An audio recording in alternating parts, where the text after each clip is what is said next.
ایک غریب آدمی بدو رات کے وقت وہ کہیں بیچارہ صبح سے چلا تھا، مدینے پہنچتے اسے رات ہو گئی. اس نے ڈرتے ہوئے نا خیمہ باہر لگا لیا. جہاں رات ہوئی نا آدھی رات کو کوئی 1-2 بجے سمجھ لے پہنچا مدینے تو اس نے باہر نے خیمہ لگا لیا. بیوی اس کی امید سے تھی، بچے کی ولادت کا وقت قریب آ گیا، بیمار ہو گئی. اس نے خیمہ لگایا، بیوی اندر ہے. حضرت عمر فاروق گشت پہ تھے رات کو، ساتھ ایک غلام تھا. حضرت عمر فاروق رضی اللہ تعالیٰ عنہ کہنے لگے وہ آگ جل رہی ہے تھوڑی سی، پتہ کرو کون ہے. تو آپ کا غلام پتہ کرنے گیا تو بدو نے ڈانٹ دیا، کہنے لگے جاؤ تمہیں کیوں بتاؤں. حضرت عمر خود گئے، کہنے لگے مسافر بھائی بتا تو صحیح. کہنے لگا جی چھوڑے، میں آپ کو کیوں بتاؤں میں کون ہوں کیسے آیا ہوں. فرمایا خیمے کے اندر سے کراہنے کی آواز آتی، کوئی درد سے چیخ رہا ہے، بتا ہمیں بات کیا ہے. کہنے لگا جی میں فلاں بستی فلاں علاقے کا ایک غریب ہوں، امیر المومنین عمر فاروق سے ملنے آیا ہوں اور رات ہو گئی ہے تو یہاں خیمہ لگایا ہے، صبح میں ان سے مل کے چلا جاؤں گا. تو رات کو تکلیف دینا پسند نہیں کیا تو میری بیوی امید سے تھی، اب بچے کی ولادت کا وقت قریب ہے، پاس کوئی نہیں. حضرت عمر کہنے لگے تو ٹھہر میں ابھی آیا. چہرے پہ نقاب ہے، اسے بتایا نہیں میں ہی امیر المومنین. عمر دوڑے گئے اپنی زوجہ سے، کہنے لگے اگر تجھے بہت بڑا اجر مل رہا ہو تو حاصل کرے گی. کہا کروں گی. تو کہنے لگے چل پھر میرے ساتھ، بہت بڑا اجر ہے. ایک دوست کے ہاں ولادت کا وقت ہے، ضرورت کی چیزیں ساتھ لے لو. اس عورت نے تھوڑے دانے لے لیے، گھی لے لیا. حضرت عمر سے کہنے لگی لکڑیاں اکٹھی کر لیں. امیر المومنین کونسلر کی بات نہیں بتا رہا آپ کو، میں آپ کو ایم پی اے کی بات نہیں بتا رہا، ایم این اے کی بات نہیں بتا رہا، جو 10 گاؤں کو ملا کے چیئرمین بنا اس کی بات نہیں بتا رہا، اس کی بات بتا رہا ہوں جو 22 لاکھ مربع میل کا حکمران ہے. اس کی بات بتا رہا ہوں جو گلی سے گزرے تو شیطان رستہ ہی بدل جاتا ہے.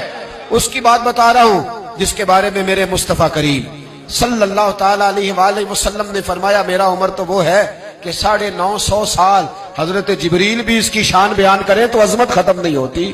اتنا بڑا شخص. حضرت عمر نے لکڑیاں اکٹھی کی، اینٹوں کا روڑے لے کے چولہا بنایا، پہنچ گئے.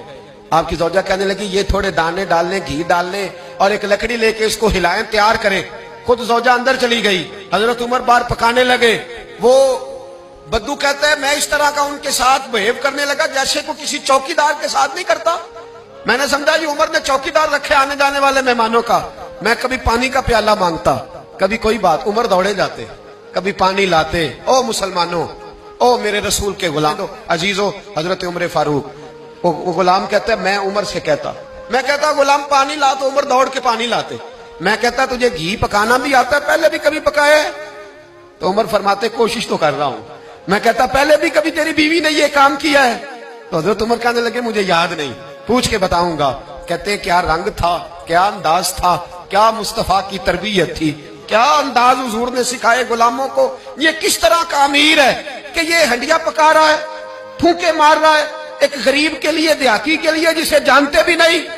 اندر اس شخص کی بیوی کے ہاں بیٹا پیدا ہوا تو حضرت عمر کی بیوی اندر سے بول کے کہنے لگی امیر المومنین مبارک ہو، آپ کے دوست کے ہاں بیٹا پیدا ہوا ہے. جب کہا نا امیر المومنین مبارک ہو تو وہ شخص کہتا ہے میرے ہاتھ کانپنے لگے اور میں اس طرح دوڑا کہ میری پگڑی گر گئی.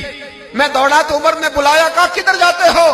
کہنے لگا آپ امیر المومنین ہیں، آپ امیر المومنین، آپ عمر ہیں. کیسر و کسرا جس کے نام سے کانپے آپ وہ ہیں جسے مصطفیٰ نے دعا مانگ کے اللہ سے مانگا، وہ والے عمر ہیں آپ. جس کے لیے علی المرتضیٰ فرماتے ہیں میں روز دعا کرتا ہوں، وہ والے عمر ہیں. جس کے بارے میں ابو بکر صدیق نے فرمایا تھا کہ میں اللہ سے کہوں گا مولا جو تیرے محبوب کی امت کے حق میں سب سے بہتر تھا میں اسے خلیفہ بنا کے، وہ والے عمر ہیں. عمر امیر المومنین کی بیوی وہ تو خاتون اول ہوتی ہے، وہ تو ملکہ ہوتی ہے، اور تیری بیوی دائی بن کر ایک غریب کے بچے کے پاس بیٹھی رہی ولادت کے وقت. عمر امیر المومنین ہو کے تیری داڑھی ساری دھومے سے بھر گئی تو ڈیوٹی کرتا رہا. تو سیدنا عمر رو پڑے اور اس بدو کو سینے سے لگا کے کہنے لگے تجھے پتہ نہیں تو کہاں آیا ہے، اس شہر کا پتہ ہے؟ اس نے کہا حضور کہاں ہے؟ فرمایا یہ میرے نبی کا مدینہ ہے، یہ مصطفیٰ کا مدینہ ہے. یہاں امیروں کا استقبال نہیں ہوتا، یہاں غریبوں کے استقبال ہوتے. یہاں حضور نے اس اسٹیٹ پہ میرے رسول پاک نے وہ والا رنگ دیا ہے کہ اب غریب سر اٹھا کے جینے لگے ہیں، اب مزدوروں کو عزتیں ملنے لگی ہیں، اب یتیموں نے سر اٹھا لیا ہے.